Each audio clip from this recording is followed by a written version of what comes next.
శక్తి app ద్వారా మహిళలకి రక్షణ కోసం అనేక చర్యలు చేపట్టడం కూడా మన తెలుగుదేశం పార్టీ హయాంలోనే జరుగుతుంది. దిశ యాప్ ని కాపీ కొట్టింది చంద్రబాబు ప్రభుత్వం. వైఎస్ జగన్మోహన్ రెడ్డి ప్రభుత్వం తీసుకొచ్చిన దిశ యాప్ పేరుని శక్తి యాప్ గా మార్పు చేసింది. అయితే యాప్ లో గత ప్రభుత్వం తీసుకొచ్చిన ఫీచర్స్ తోనే శక్తి యాప్ ని రూపొందించింది కూటమి ప్రభుత్వం.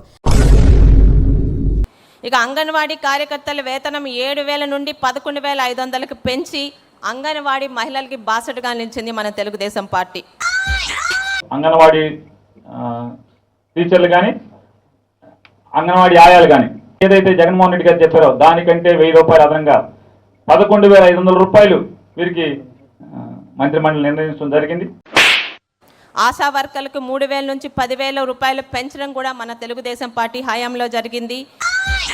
ఇంకా ముఖ్యమంత్రిగా జగన్మోహన్ రెడ్డి బాధ్యతలు స్వీకరించిన తర్వాత ఈ రోజున సచివాలయంలోకి తొలిసారిగా అడుగుపెట్టిన తర్వాత 3 కీలకమైనటువంటి ఫైల్స్ మీద ఆయన సంతకం చేశారు. అందులో మొదటిది ఆశా వర్కర్లకు సంబంధించినటువంటి జీతాలని 3,000 నుంచి 10,000 రూపాయలకు పెంచాలి అనేటువంటి నిర్ణయం ఇప్పటికే జరిగింది.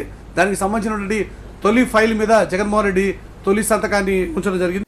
పనులు చేసి చూపించడం మా స్టైలు, పబ్లిసిటీ క్రెడిట్ చోరీ చేయడం మీ style. Both can never be same.